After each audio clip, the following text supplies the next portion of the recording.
Time it is. We've got another episode of our brand new show, Press Start.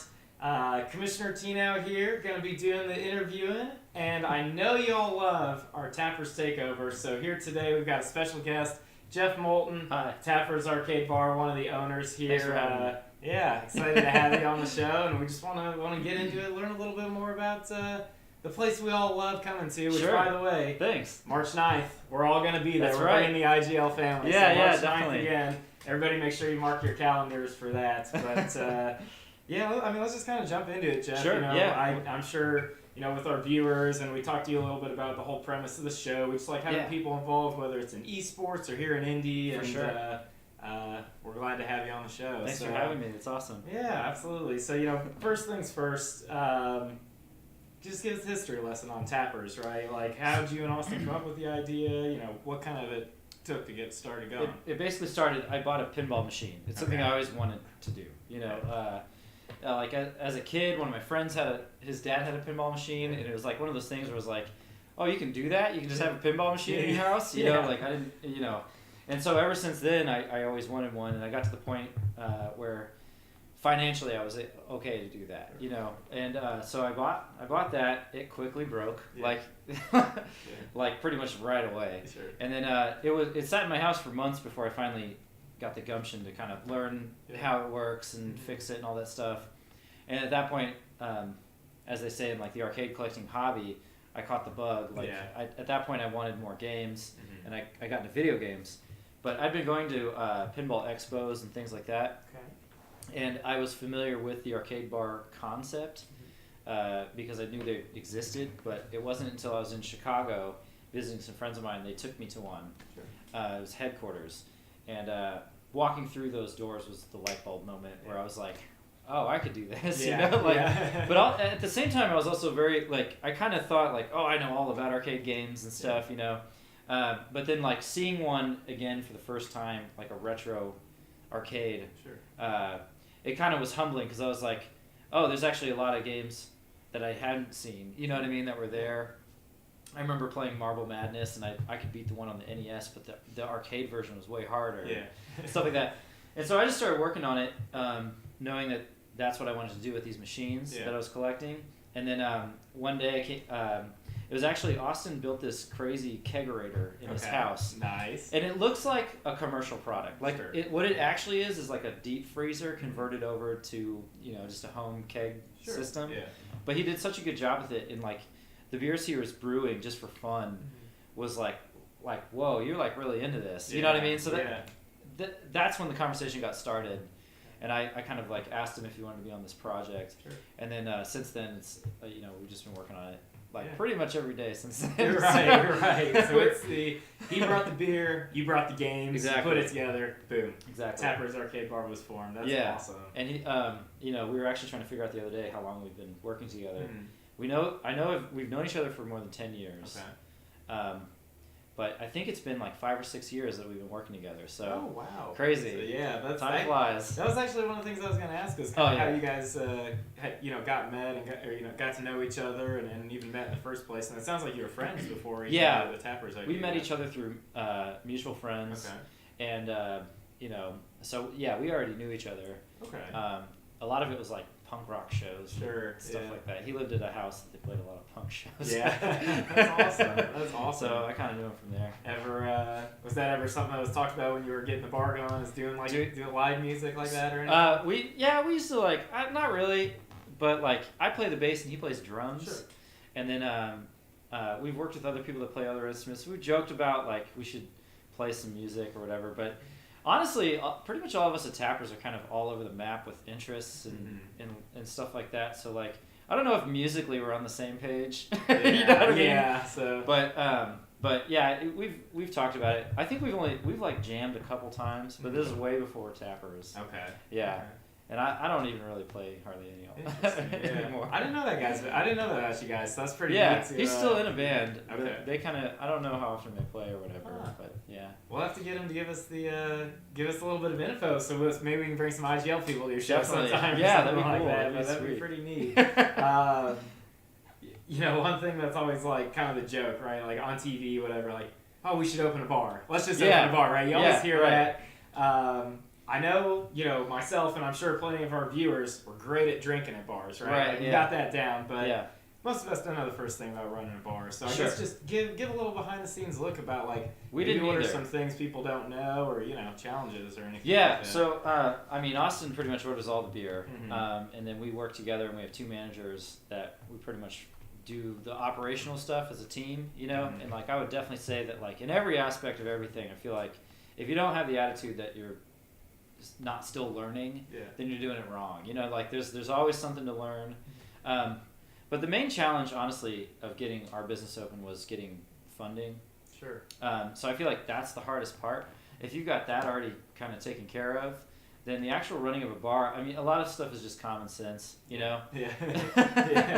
Like you have to order inventory Yeah. to sell it. When you start to run low, you got to order more. Yeah. But at the same time, there's a lot of thought put into everything. And like we sold a cooler to the guy that runs Lockerbie, Mm-hmm. and he was real funny. And he was just like, bars are just fucking sinks and bathrooms. You know what I mean? That's all they are. But That's hilarious. So it's almost like people talk about like renting homes and stuff too. It's like, well, that's Yeah. all just unclogging toilets and stuff like that, right? So To an sinks and extent. bathrooms, yeah. Yeah, to an extent, it's a lot of that kind of Yeah. stuff, like just a lot of upkeep or like changing furnace filters and dumb stuff like that. Sure. But stuff that's not as fun to talk about. You Yeah. know what I mean? Yeah. And then of course, like we have to maintain games as well. Yep. But Austin does a really good job of keeping a bunch of different styles of beers on, and then one of our managers, Lance, handles all the cocktails. Yep. Adrian kind of helps me do a lot of the gaming stuff, and also just various other things. He pulls out every single game and mops and sweeps and mops behind them. Wow. And like a lot of times he'll get sort of frustrated with that job even. Yeah. But it's like, dude, that's really important. Yeah. I know it seems like you're just a janitor, but like Yeah. it's hard to find somebody that will do that every single week and Absolutely. not complain Yeah. about And it. I mean that's the small details like that really help out a lot too, Yeah. And I'm kind of familiar with Lance because he usually seems to be working when we have those Tappers Takeover events as well. So yeah, he's Lance and Adrian work most of the shifts. Okay. Austin and I are more like daytime. Sure. And so we're always kind of working behind the scenes. We do promotional stuff. We each take a shift. I do 2 shifts. He does 1 shift a week. But I don't know. It kind of works out where we both are working 6 days a week. Sure. But I guess the point is that like, it's just, I don't want to call it like a grind, but like that is kind of what any business is. It's just like just doing it every day, and like cleanliness is a big thing with running a bar. And I feel like a lot of people get carried away with the idea that like you'll get to drink and stuff all the time. But I've like cut back on drinking significantly since running a bar. So, yeah, it's really funny that you say that because like Kyle and I, it's Commissioner Smash and Commissioner T now, as most of our viewers know us, but because we went full time on IGL, right? Yeah. It's like, we're running like these esports leagues, we got our circuits, we're streaming, blah blah. Right. I never play video games, man. Right. I don't have time because it's like day in, day out. You gotta.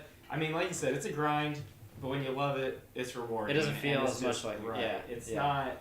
But it is funny that like on the outside perception, it's like, oh, owns a bar, probably drinks all the time, owns a video game company, probably plays video games all the time. It's like, no, man, we gotta make the experience good, So I got real tired of we would go out after the bar was all shut down, and like that was going on for months when we first got open. But you get tired of being up at like 9 a.m. when you were up till 4 a.m. drinking. Right, that gets old, I can see how that can get old pretty fast. So how do you kind of determine what you keep on tap? I think you said Austin. He does different styles. So each tap has like a range of styles that might be on. There's a couple that are always IPAs. There's one that's always a cider. One that's always like a lighter style beer. And then there's some that like you're not always gonna have a porter on. So that line might be a red or a porter or something else that he wants to have fun with, a brown or something like that. So that's usually how it is. And then like tap takeovers will kind of throw a wrench into all of that because we just did a Founders tap takeover, so all 12 lines became Founders. Right. You know what I mean? And then we slowly start to run out of that beer. Usually, like for the tap takeovers, we'll sell a bunch of it. Sure. And then it's like the next day is when we start running out of all of them, and we'll put what was on back on or whatever. But yeah, that's pretty much how he does it. There's almost always at least one stout. And I know like in the winter he'll go heavier on darker beers, and we'll go heavier on lighter beers in spring and summer and stuff like that. Absolutely, it makes a lot of sense. Yeah. I know you. So you mentioned it sounded like the first, whether arcade game or pinball machine you got, it was a pinball machine. Yeah. And that's what I was going to ask you about. I mean, obviously you said you kind of started off, you got the one, you learned about it. Uh-huh. You guys have so many things in there now. So how do you even is there like specialty stores where you kind of get that stuff? Now I don't if this is like trade secrets, don't dive into it. But I was like, how do you kind of start building up a collection like that? People ask me. I've been asked. I should say a couple times like, what kind of games should I get? And my answer is always get the games that you like. Yeah. I mean, for my place, it's like I always went at it with this attitude of I want to kind of show off what I would consider the greatest hits, and I more or less have a rule with the video games. I break that rule, but more or less the games stop at like the year 99, 2000, kind of, because, and the reason that is because I feel like the bulk of the arcade video game scene was in the 80s and 90s. Yeah. And so those are the like decades that I want to represent the most. This is before you could have a gaming PC with a library of 1,000+ games, right? And you just install, click on it. You know what I mean? Right. In the 80s especially, it was like each game had its own cabinet. And then as it went into the 90s, arcades started becoming more about like selling kits to like, if Q*bert stopped earning, then that might become Street Fighter, and like a lot of what I do is I undo that kind of stuff. Right. Yeah. I remember you talking to me about that before one of the events. Yeah. Kind of undo, you'll unconvert them. Unconvert them and then back put to something new what in they there. originally are. And that's interesting talking about. I agree with you that kind of that time period was pretty much the height of arcade games. Is that like are there companies out there that even make new arcade games? Yeah, it never went away. Sure. But basically, like, arcade games started in 1972, and then because almost every game was like some approximation of Pong, practically. I mean, that's not totally true. There's a lot of cool 1970s games. They call them bronze games.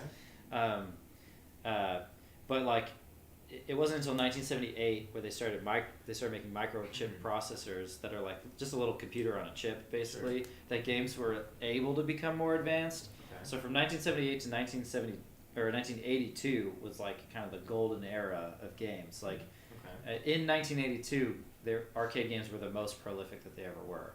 And then there was a big video game crash in '83, which a lot of people blame Atari 2600 for that, and the ET. I'm sure a lot of people have heard that story. They're all in a landfill and all that stuff. There's a lot more to that story than just that. But the arcade industry started to peter out, and if you look at like how many people were making games at that time, there are tons of companies that made like one or two or just a handful of games. And the only companies that really rode through that were like Namco and Atari and Midway and all those companies that were like bigger. They had more funding. A lot of people lost a lot of money in 1982 because arcades started shutting down, and then this little game called Street Fighter 2 came out and kind of put the arcade industry on life support. But the emergence of video games kind of started to make pinball die out.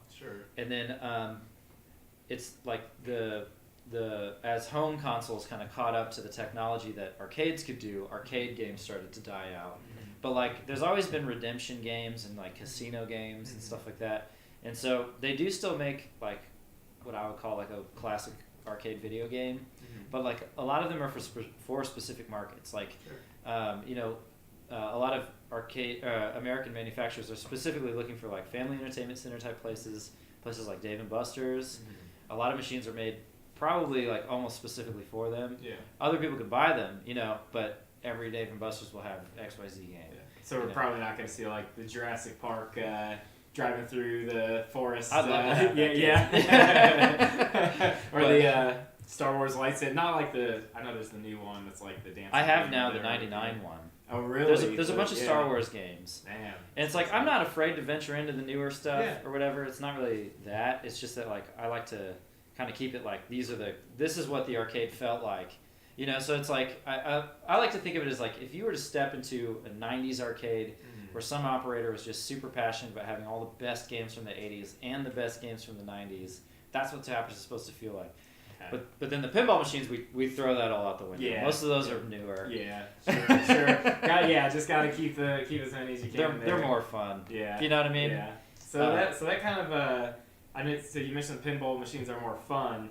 Is that the newer ones are more fun. Okay, for more fun. I'm kind of trying to tie this into one of our questions we had here from chat from from Jakar, who's one of the guys who actually he's come to some of the Tappers takeovers, so I'm sure he'll be there at the next one. But he was wondering what the what's your highest score and like what game was it on? Probably the highest score, like I mean, you know, like there are pinball machines where you can launch the ball and get 1 million points, whereas like on Donkey Kong you're like getting close to a world record if you're at 1 million points. Yeah. So it's all relative.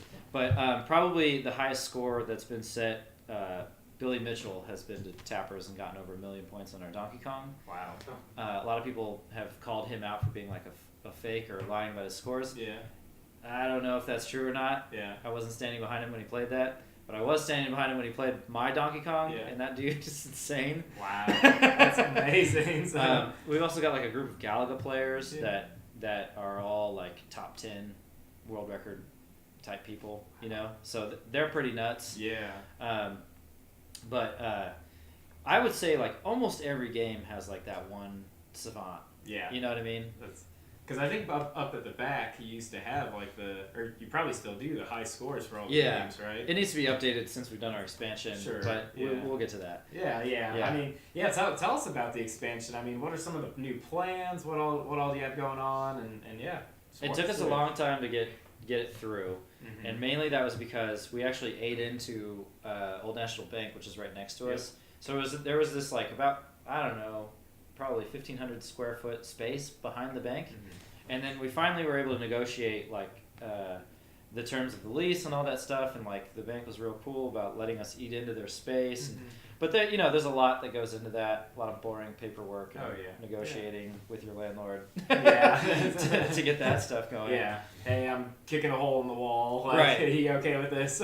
Right. Yeah. So people, have this impression that it all happens super fast. Mm-hmm. In reality, it was probably like 8 months of planning and work. And we brought on Bud Somerville is a local like pinball guy that they call it putting games on route. Sure. Okay, where he's like making money on pinball. So we brought him in because he was doing just an amazing job at other locations. Mm-hmm. So that's kind of the secret to how we got all those pinball machines.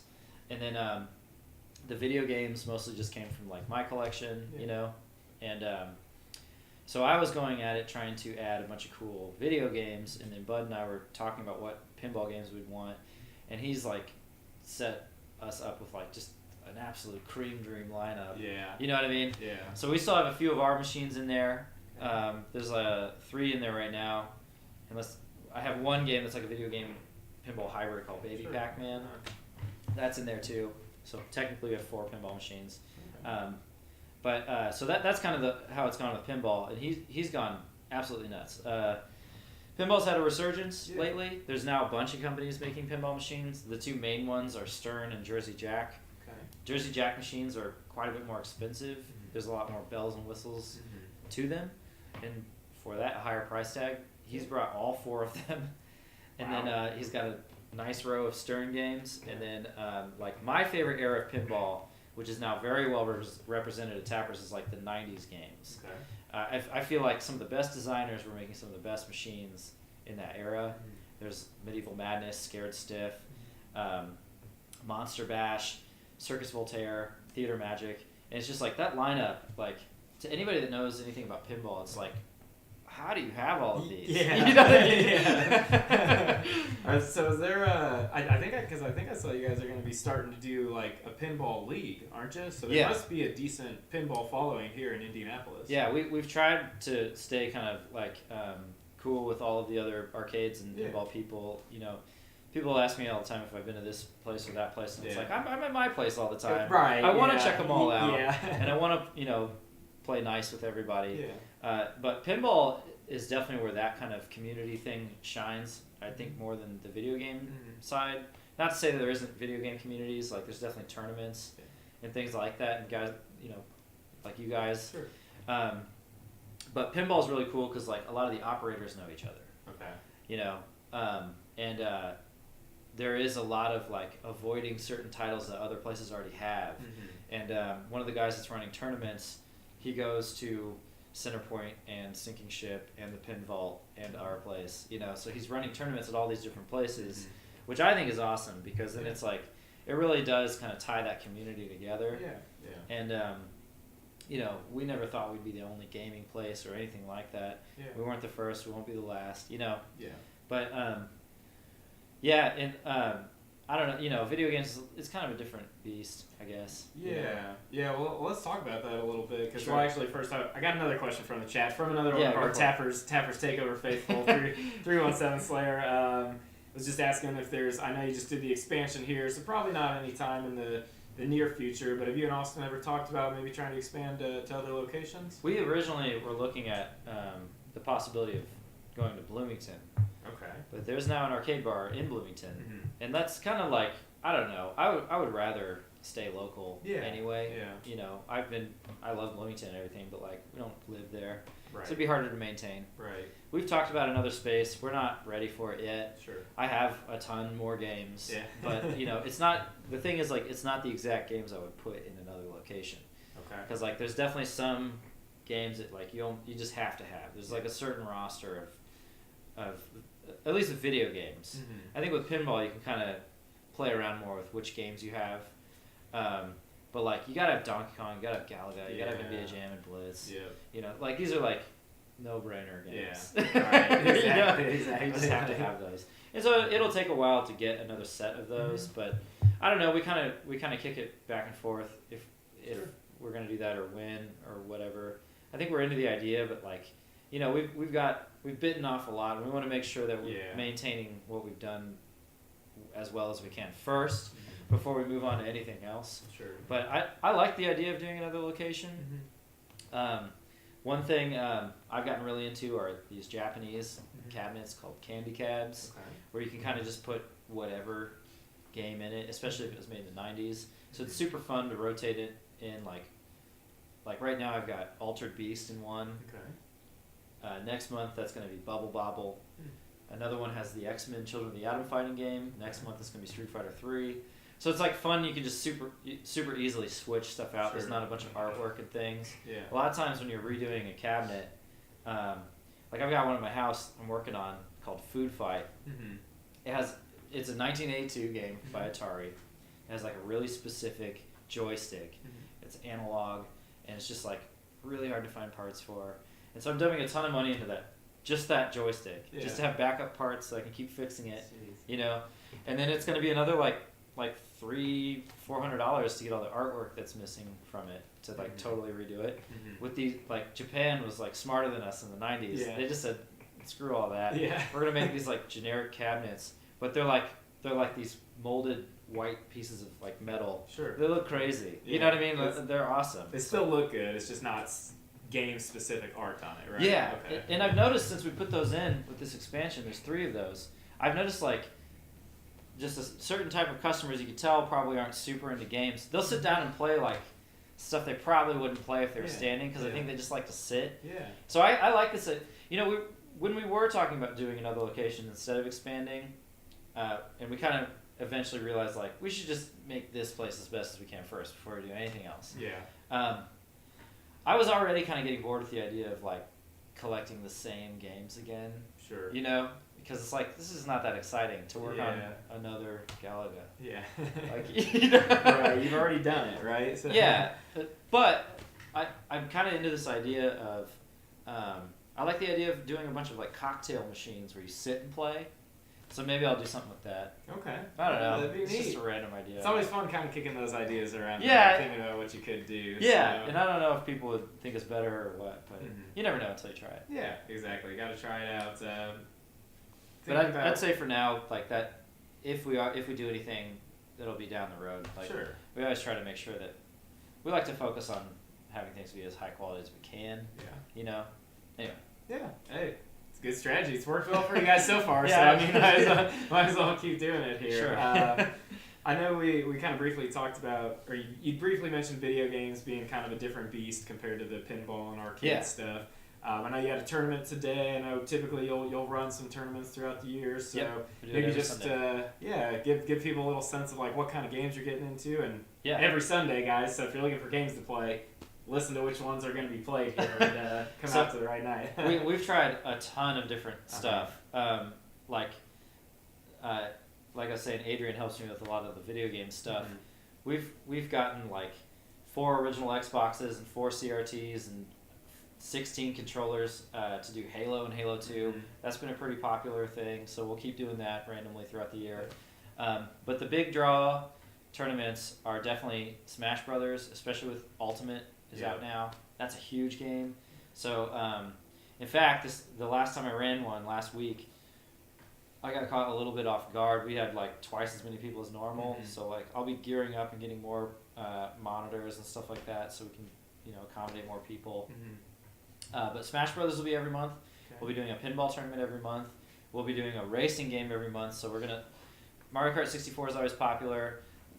We just like Diddy Kong Racing a lot, and that usually draws a pretty decent crowd. And then today we just did Mario Kart 8 Deluxe. And then the extra Sunday, and sometimes there's 2 in a month, we'll be doing a rotating cast of fighting games and stuff like Halo and things like that. We've tried a lot of other stuff that has not been as successful, And like a lot of times we're down to just do the games that we want to do. But it's hit or miss whether or not that works. And like we also run a trivia every single week. That's the same kind of. That's always like a pop culture themed thing, and that's the same kind of thing. Like we're always just kind of throwing stuff at the wall to see if it sticks. But the more important thing is that like we're doing things that we want to do and like we think are fun. So, I think that's the important thing. In terms of arcade games, it's like pinball is a different beast. Like it's easier to charge money for pinball games than the classic arcade games. Right. A lot of people, bring up like you could be charging for these, and like my thing is it's just more fun when they're free. And that would also be true with pinball, but there's just no way to make that work. Right. The maintenance on pinball is like way higher than video games, just because you're like shooting a metal ball around. And right. There's a lot more going on in there, right? The machines are quite a bit more expensive to begin with, and the maintenance is higher. So like you just can't really do it for free. But like, we wanted to actually. At first, but then like it doesn't make sense. Just like you said, with maintenance and all that, it can't really be possible. Obviously, we've got a big Rocket League fan base there, so it would be a missed opportunity here if I didn't at least ask, is that something you've tried, or maybe something you guys have even thought of, having like a Rocket League tournament or something? So I would love to do stuff like that. My only hang up is, like I said, like none of us at the bar really know that game specifically, like and all the ins and outs of it. So like you guys are great because like you guys know all of the. You can't really run a tournament unless you know the game. You know what I mean? That's true. And like it's not okay to just be like a casual player and try and run a tournament. You have to know like a decent amount. Don't tell everybody that we're the casual players, because we don't want to ruin our credibility here. There are things about that game that you guys know about that I don't. And like I've played Rocket League. It's a great game. But that's kind of more in the esports territory. And like I think in that kind of realm, we are pretty well versed in fighting games. And like hardcore shmups and stuff. Though we can never get people to show up to that stuff. To the shmups thing. But a lot of people bring up Fortnite and PUBG and Rocket League and a lot of these PC. I think they're more popular on PC probably. Is what I guess. And it's like I'm down to do it. I just don't necessarily have it all figured out. But like that's why like in those kind of cases like groups like yours are perfect because you guys already do it. That's true. All right, well, guys. So there you go. If we work it out here, maybe we can have a Rocket League tourney at Tappers, so everybody start getting hyped up for that, and just show up. Rule number 1: just show up. We'll have it. You guys gotta show up. But on that, so one more thing, one thing that makes Smash possible is like I don't know that any of these venues have tons of switches and stuff. Right. The thing that makes it work is that it's community driven, and what I'm learning is like I need to have a ton of monitors provided. But people will bring their Switch, which helps. Like every station that we can set up, that's just one more station where people can be playing. Sure. So for Rocket League, like if you were going to do it on PC, the number one thing that I would think would help is having a bunch of people bring PCs that people can play on. Right. If you're going to go PS4 or Xbox or whatever, like having people that are willing to bring setups is always how these like kind of grassroots tournaments end up going off without a hitch. Yeah, very true. The more the community can help provide that stuff, because like financially, like it doesn't make sense for us to buy 16 PS4s. Right. We'll never make that money back. Right. Right. And as much as I'm down to have 2 Switches and 2 copies of Smash Brothers and 8 controllers or whatever, that's still only 2 setups. Right. You know what I mean? Right. So I mean, Smash is like hugely popular. Yeah. Obviously. Are all your fighting tournaments? I mean, I know like Soul Calibur and Street Fighter obviously always 1-on-1, but I've always kind of been interested in Smash. Like, I'm more of a casual guy maybe, but like, is there any sort of competitive 2v2 scene or anything like that? Because that's how me and my friends, that's how we settle things, right? That's how we used to back when we played Super Smash Bros. Melee. So it was the 2v2 we want to start stuff. doing doubles. Sure. Yeah. We just haven't done it yet. Yeah. But that's something we want to do. I was just curious because I know like anytime you see the Smash scene on Twitch or something like that, it's always singles. The competitive stuff's always singles. So it just kind of seemed to me like there was no 2v2 scene much going on. So I was asking people, and it seems like there's interest. So I want to try it. That'd be cool. I'll probably try it next time. Yeah. It's just gonna be a lot longer. That's which is fine. I guess it just kind of depends. Yeah, it depends how it goes. I mean, you gotta be willing to do it. So yeah, I like that. That's kind of what our strategy's been too. Is you gotta try stuff. I mean, that's why you're sitting here in this chair, my friend. Is we're trying something, like you said, try stuff that you think's fun. Yeah. Try stuff that you think your community's gonna enjoy, and if it works, that's great. And if it doesn't, then you're learning. Right? Yeah, exactly. Like you said, you're always learning. Worst case scenario is, I mean, failure's not always the worst thing. Right. Right. Yeah, it's better to fail and have tried something than to have just done nothing at all. But kind of getting back to another question I was curious about. I know we got the little history lesson on kind of like at the very beginning, how everything started. But what were you guys doing before Tappers? Like, what were you and Austin? What were your jobs? Oddly enough, we both went to film school. Okay. Neither of us used it really. Yeah.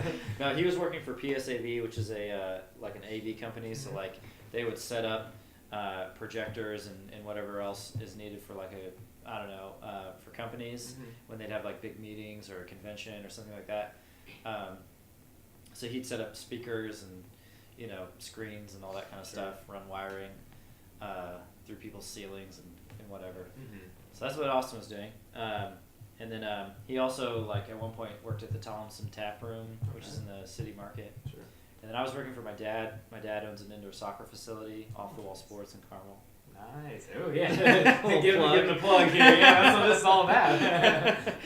No, and so that was kind of one of those things where it's like, he asked me if I wanted to work there out of college, and I didn't really consider working there full-time ever.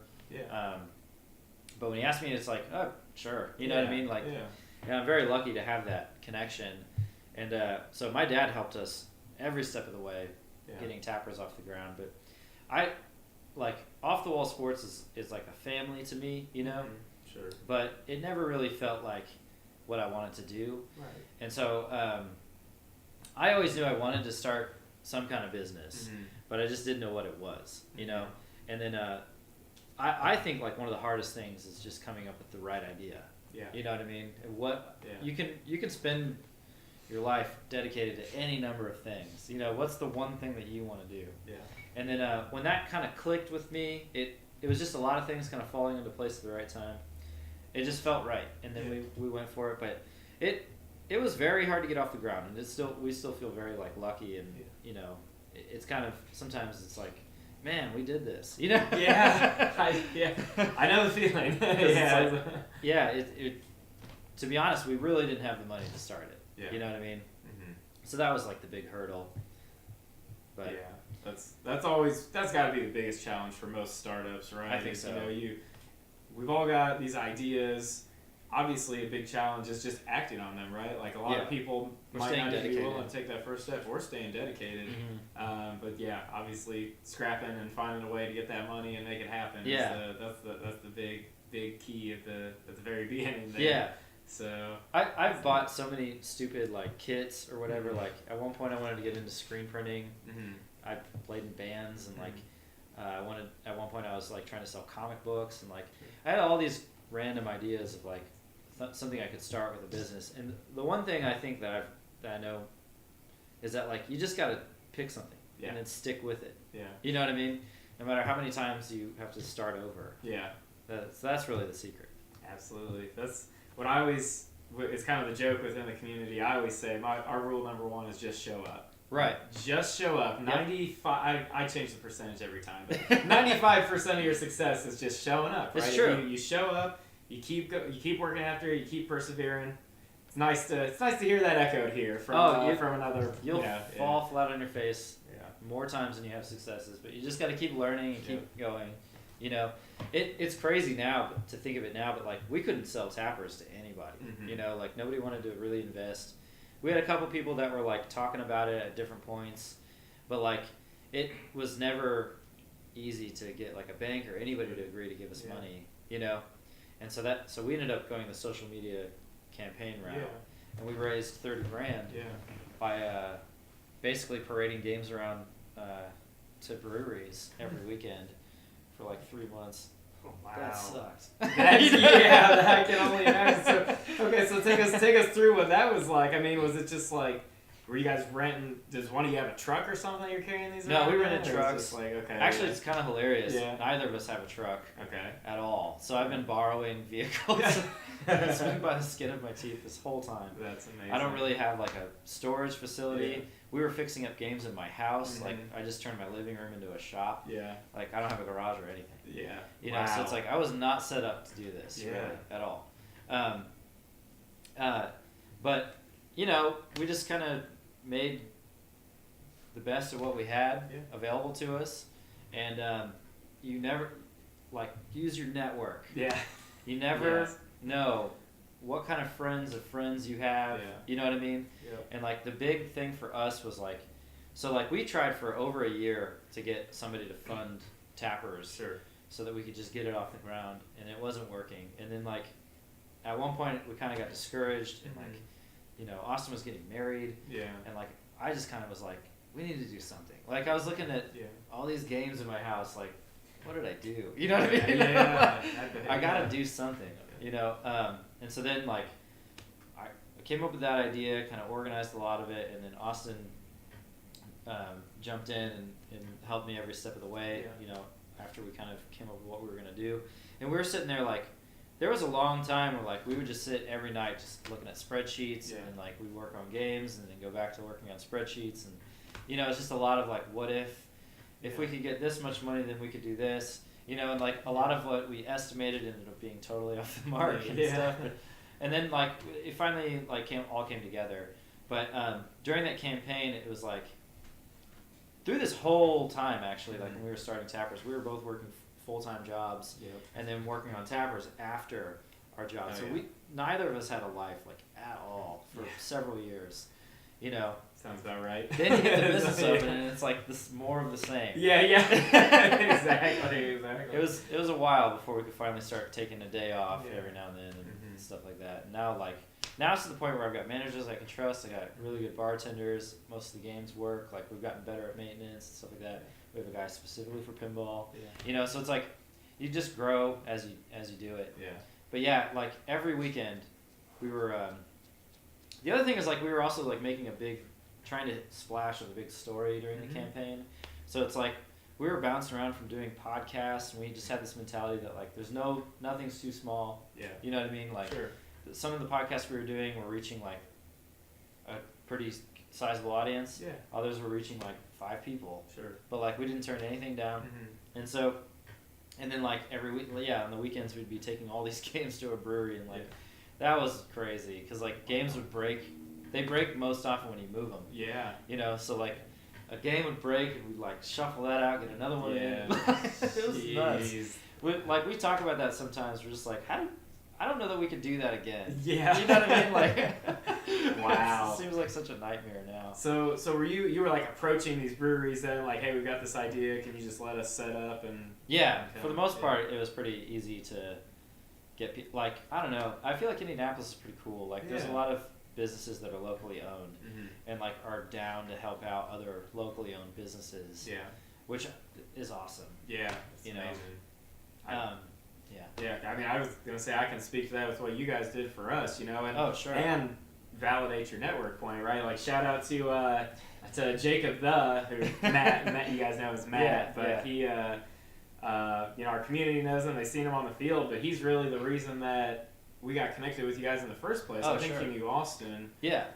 And he probably knew you as well, but I know he mentioned, you know, he mentioned he'd been like talking with Austin recently about what we were doing, and yeah, well, that was at the very, you know, back in June, July, or whenever we were doing the summer circuit. And you guys were just more than welcome to help, you know, very welcoming, and I think that really meant a lot to us. Oh, well, that's awesome. It's good to hear. I mean, I think what a lot of people don't realize is that, like, we're looking for stuff like that. Yeah. You know what I mean? Like, and like, you guys definitely have your stuff together. You know what I mean? Yeah, so it's like, that's fair. Thank you. that's the real thing. Like, every now and then we'll get people that have these kind of out there ideas, you know, or like, the real red flag is like, sometimes people will approach us with an idea and it's like clearly specifically tailored for them, for themselves, you know, and it's like, nobody's gonna show up to that. Right. But like, when you're doing something that like, you guys have tapped into a game that's already popular and you're doing a really good job of maintaining a community within that game. You know what I mean? Yeah. You're not trying to force people to like some other game, right, or whatever. Yeah. And I think like a lot of times that's what it is. Like, you have to listen to your audience. You gotta, you know, learn from when things don't work and stuff like that. But yeah, I mean, I don't know. Like, from our perspective, it's like none of us know Rocket League that well. Sure. We were interested in doing something Rocket League based because it's a cool game. Yeah. And it's super popular. But like, when you guys came along, it was just like, oh, perfect. Yeah. It's kind of fun too, because it's like, if we have the event and it doesn't, you know, pan out, worst case scenario, it's you guys are just like, oh, we're still open anyway. Yeah. If it does pan out, hey, we, you know, bring a bunch of people in there. And totally. They all get to have a good time. We get to have a good time, and it's great for business. So. Win-win, right? Yeah. Win-win all the way around. I've done so many things that have failed miserably as actors. It's fine. I mean, just don't do it again. Just gotta keep learning, gotta keep trying. Yeah. I feel like we kind of talked a little bit about, you know, just like Indy being a great community, a lot of local-owned businesses, and really lately, especially like with esports, is just exploding here around Indy. I mean, obviously Tapper's kind of part of that. We're part of that. I mean, what do you think about the whole esports scene building up here? I think it's great. What do you kind of see it? Where do you see it going? I guess. Or just, you know, in general, what do you think of that? I think we've been a little bit behind the curve, Indianapolis as a whole, but I think we're starting to catch up. Yeah. I can remember going to. I've never been huge into like the tournament scene, but I remember when, you know, tournaments were just like 2 setups, and a lot of them would be at people's houses and stuff. You know, now there's a lot more venues popping up and a lot more stuff like that, a lot more people kind of carrying that torch. So it's cool to see, and I feel like it's just going to keep getting better. Like, I think people are slowly accepting the fact that like esports it's a thing. You can play gaming competitively. I mean, casual gaming it's fun and everything too, you know, but competitive gaming is a thing, you know, and there's a lot of different facets of that as well. Like every it's kind of like when, you know, you're asking about high scores in arcade games. Every game has its savant or whatever. Right. Every game is its own little wormhole. Yeah. You know what I mean? Yeah. And I think we just want to help embrace it in any way that we can. You know, we're excited about trying to do a speedrunning event. We're excited to be working with you guys. We're excited to be doing more pinball stuff and all of that stuff. So it's like, you know, I think it all benefits everyone too. Sure. Like, you know, a lot of the people that come to our place for gaming related stuff, they go to the other arcades as well that are open, you know. I know Boss Battles has been doing a really good job. They're moving to the Castleton Mall now from the Washington Square Mall. So, like, I feel like hopefully that's really good for them. Yeah. There's been a couple other, I know, like, One Up is opened in Broderpool. Yep. And then there's Level Up in Irvington. So it's like, those places are opening because there's an audience for it. And I feel like it's just going to keep growing because, like, you know, they say that the gaming industry is bigger than movies and music and all of that stuff. Sure. So it's like, you know, it's I don't know. I feel like we're now into this generation where, like, we all kind of grew up with games. Yeah. Like, you know, it's not just a stupid thing. Right. Like, a lot of people take it seriously. But it's still just about fun. Honestly, Sure. like, I hope that that's always what the root of any gaming thing is, that it's about fun. Like, there's nothing I hate more than when somebody's, like, a huge sore loser. Yeah. You know what I mean? It just Yeah. kind of ruins it for everybody or whatever. Like, if you go to a tournament or something like that, just go because you want to have a good time and you want to meet people that like the same stuff as you. Yeah. And all that. If that's your outlook, you'll never fail. You know what I mean? Right. That's a big thing with, I feel like with places like Tappers, is you can meet people that share a similar interest. You can get to know friends and actually then take that online too. Whereas if you just look at the online side, it's so hard to kind of foster those types of relationships. Sure, right? yeah. You need obviously we all love gaming online. We love that part of it. Right. But it's fun to get to know those people. Yeah. And then, you know, that kind of just strengthens the relationship even Definitely. more. So, Definitely. yeah. I mean, I think it's great that, like, and not just Tappers, like, you know, I think it's great that there's now places again where people can go and just, it's more of a social aspect to gaming. Like, there's Sure. different, so like I was saying, like, so many different facets of gaming. Like, to be perfectly honest, most of the games I play is me by myself at home. Yeah. You know, or games in the bar.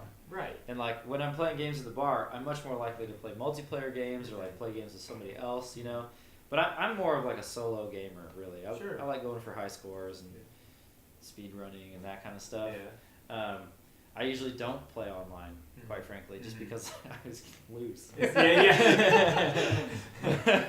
I mean, then you can just kind of compete against yourself with these high score games, right? Yeah. So, yeah. Right. Exactly. With the speed running, I know you said that's something you guys are kind of looking into. Are there any particular games that you're going to focus on, or is it going to be just kind of like you're bringing in people who maybe specialize in speed running a certain We're game? letting anybody that wants to do it, do it. Okay. I don't care if people are setting world records or whatever. The whole, once again, it's like, I want people to just have fun with it. Yeah. You know, and it's like, we're trying to push this because we just want it to be a thing. I think it's a cool, fun thing to do with games, and, like, it's, people enjoy watching people speed run games because it's like, you're basically breaking the game in a lot of instances. Right. There's a lot of popular runs that a lot of people can do, and so I'm hoping to get people that will race each other in games. One that comes to mind that a lot of people run is Super Mario World on Super Nintendo. It's like less than 20 minutes to beat that game. Wow. Which isn't, you know, like in the game you can go to Star Road and then go around Star Road and end up right at Bowser's Castle. Okay. So, like, there's like a super crazy glitch the fuck out of the game way to beat it in 5 minutes. Yeah. But if you're playing like a glitchless run, Yeah. I think that's part of the fun is that, like, you can set your own parameters for how you want to play. Sure. You know, and then it's just about beating your own time. And so I'd like to see people racing.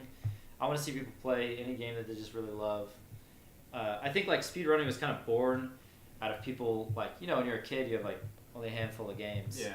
And so instead of, I don't know if kids are like that these days, you know, because it's like, but when I was a kid, like, you had your Nintendo and, like, 5 games. Yeah. So it's like, if you just get so good at the one game, Right. because it's all you have, you know, and, like, I know a lot of my friends, like, one of my best friends from childhood, like, can beat the crap out of Donkey Kong Country, and it's like, that was one of the only games that he had. Yeah. You know, so that's why he's so good at it. Yeah. But I think speedrunning was kind of born from that kind of mentality of just, like, you just so intensely love one particular game. Yeah. You just want to know everything about it, you know? That makes sense. I've always been kind of curious about speedrunning and how it even, I mean, not the concept of it coming about, but like, you see the crazy stuff that's done in it, especially thinking back to, like, you know, a lot of these games, like you said, you're playing them by yourself. It was just, you had the 5 games, you kind of focused on them. So, like, how did it just become so widespread that all these different things are, like, do game developers release, like, hey, do this at a certain point? And kind of, like, how did it all get started? There are definitely games that encourage speedrunning. Sure. Especially if there's a timer in the game, like, that's an obvious thing. Yeah. Where it's like, the faster I can beat it. You know, but it's definitely, like, an online thing. Yeah. I remember before I ever heard the term speedrunning, I remember there was a site called Speed Demo Archives. Okay. And before that, I remember checking out stuff on GameFAQs. Yeah, Yeah. I remember GameFAQs. Yeah, that was my go-to, man. Right. Especially for like Legend of Zelda or games like that, you know? Right. But I think now, like, GameFAQs is probably less popular because I think a lot of people just watch videos now. Yeah. But the more popular the game, the crazier the like fan base has become these days. Like Super Mario Brothers, the original Super Mario Brothers, like not Mario Brothers the arcade, but the one on Nintendo. Yeah. The strategies to that have gone beyond even like individual pixels. It's crazy. Wow. How developed that particular game has become. But like Super Metroid's a really popular, really hard speed run, and like I used to really enjoy running that game, but the strategies have just become so hard that I can't do some of them. Yeah. And so like I don't really practice that one anymore. Sure. I've heard people say that like you'll hate any game that you speedrun. Yeah. After a while. I could see that. Or like I've definitely heard a lot of Smash Brothers players or other fighting game players say that I can't play Tekken 7 casually. You know, I can only play it competitively. You know.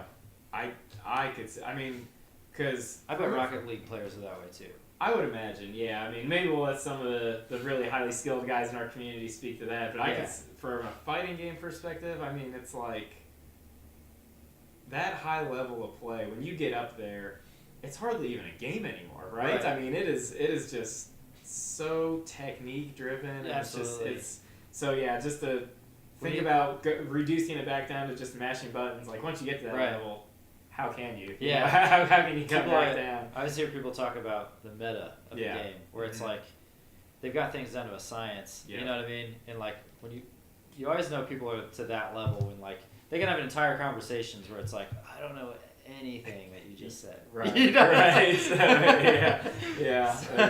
it's pretty awesome. I guess Smash, maybe we'll open it up if there's any questions in the chat. I've got some last ones for you here because I wanted to close out with some like what are your favorite questions, and if we've got any burning questions here from the chat, we'll bring those in too. But just a couple very much Tappers themed. What are your favorite questions? The first one being, what's like the favorite tournament you've run at Tappers? The one that I wanted to be like way more popular than it was I have the 10-player version of Bomberman. On Super Nintendo? It's on Sega Saturn actually. Okay, awesome. And so like I was really stoked about that, and then like 2 people showed up. But that was like a cool setup to have because it takes 2 multi-taps and sends 10 Sega Saturn controllers and a copy of this like hard to find Sega Saturn. So like that's kind of a crazy thing. But we actually did that one at Flat 12 when we were doing our campaign, and that went off well. And that was kind of one of those things where it's like, man, I've always wanted to do that. Yeah. You know, like just play a 10-player version of that game. That's amazing. So that was really fun. I obviously love Smash. I talk about it probably way too much. Adrian and I both love Diddy Kong Racing. Okay. Yeah. A lot. So that's a fun one to do. I also really love doing trivias. Sure. You know, so I spend a lot of time on that. So does all the other hosts. Yeah. But I think what I love the most about Tappers is when somebody comes in and they've never seen a game, especially if it's some like super crazy game. Yeah. Like Space Zap. You don't see that one very many places, and like people just when they get like really into a game and they're kind of like obsessed with it, or they're just having like a super good time, you know. There was a girl playing Star Wars Trilogy actually just today, and she goes, "This game's dope." You know? I just love that because it's like I put that there, right? You know what I mean? And it's cool, and like it's just fun seeing people like really get into stuff. I've had a lot of people tell me like they fall in love with Donkey Kong or whatever game. Yeah. One that like Galaga's a great game, but I actually love Galaga 88 more. Okay. It's unpopular opinion. Yeah. But I've had a lot of people echo that to me, you know, and same thing with like other games that like I tend to like the games that aren't as popular personally, just for whatever reason, not to be like, I don't know. Yeah. I tend to drift towards the games that don't get played as much. Sure. It seems like, but I always just love it when I see somebody like totally getting into a game that they've never seen before. You know what I mean? Yeah. The one that seems to be getting a lot of people now is Dragon's Lair. Mm-hmm. It's really cool. Like a lot of people know that game. They know of that game. Yeah. But they've never actually played it. Sure. And it's really cool seeing them experience it for the first time. And just knowing that like, man, that's there because like I forked over a ton of money and worked on it and put it there. Yeah. You know, like that's a cool feeling. Yeah. Probably more than any individual tournament, but it's always great too. Like anytime you're doing something, I just did like a Big Lebowski trivia. Mm-hmm. It's just cool to be in a room full of people that love the same thing. Yeah. You know, and I'm sure you guys feel that way with Rocket League. For sure. Like you can feel like the love of that game when all you guys are there. You know what I mean? Yeah. It's just it's cool, and even like even when it's like something that I'm not necessarily particularly into, is you can tell that like people really care about this thing, and like for whatever reason it's affected their lives. Right. You know, I think that's awesome. Right. Yeah.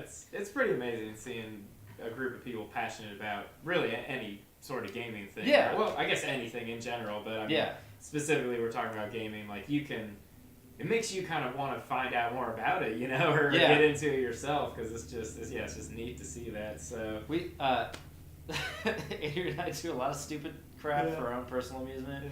We love setting up two different Dreamcasts with Typing of the Dead and two Dreamcast keyboards and two computer monitors. Like it's just a silly that we have all that.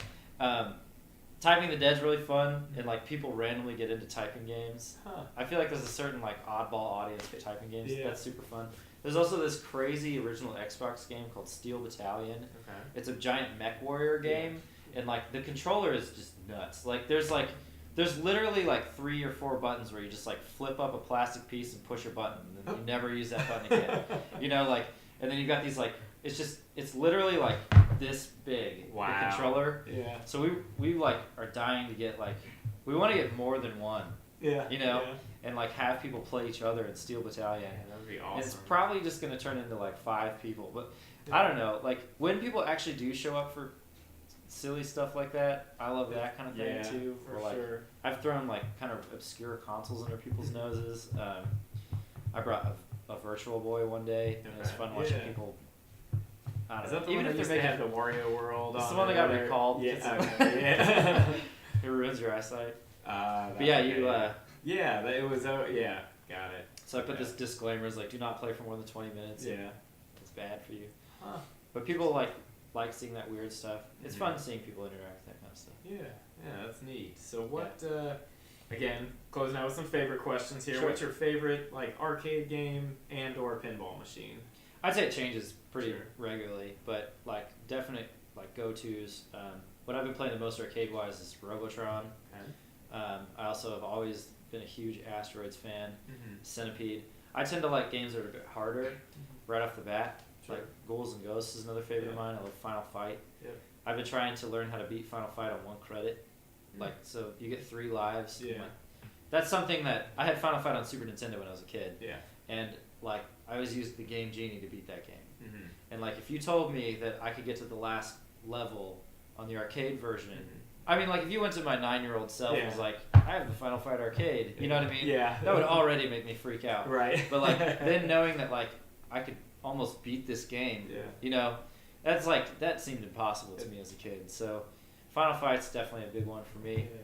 Because that's the one with the guy. I mean, it's the huge guy. He's the mayor, right? Yeah. And I used to have that game in Super Nintendo too. It's fun. It turns out there's like I mean, just with any other game, there's like a stupid strategy for each boss or enemy or whatever. I like those kind of games. Nice. Like the harder style games. Sure. But really, like I can kind of get into any game. I like most games. Yeah, sure. So last question for you, because I know we're getting kind of close to our hour here, and we appreciate you coming in, but we know you got stuff to do. You know, so what's your favorite drink, or maybe whether one that you serve or just on personal? I've been drinking like the absolute crap out of our banana daiquiri. Ooh. I tend to gear myself more towards hard liquor drinks. I don't know why. I feel like I can control myself better. Yeah, sure. Than on beer, but usually with beer, like I feel like I go in cycles with beer. So it's like at one point I was all about IPAs, and then I was all about sours, and then but recently I've been about lighter beers. For whatever reason, I've never been as much into dark beers. Yeah. But there are a lot of people that are. Sure. And so I don't have a very good gauge on dark beers. It's more Austin's thing. But definitely our cocktails I like a lot, and the banana daiquiri is delicious. I know we're going to be changing them up soon, but Lance does a great job with all of them. Mm-hmm. They're always all very good. I remember the ones I was having there were pretty delicious. So. Yeah. Guys, the Tappers Takeover is on March 9th, so be taking notes on what you're going to be ordering here in advance, and keep an eye out for when they change it up here a little bit. So it sounds like that's coming. But Jeff, really appreciate you being here today. Yeah, thanks for having me. It's awesome. It's always good getting to sit down and hearing some of these stories was really amazing. Awesome. So again, Jeff Moulton, co-owner of Tappers Arcade Bar. He's been in every Tappers Takeover event we've had. So next time when you're in there, March 9th. You can come talk to him and maybe ask him some questions and say hi and all that stuff. So, appreciate everybody tuning in tonight. And, of course, Jeff, appreciate having you here. We are going to be live tomorrow, 7:30 p.m. Eastern with the casting booth. And then we'll be back next Sunday as well with another episode of Press Start. So, thank you guys for hanging out with us tonight. Thank you again, Jeff. Thank you. Much appreciated. And Yeah. Commissioner T now and Jeff, we're signing out.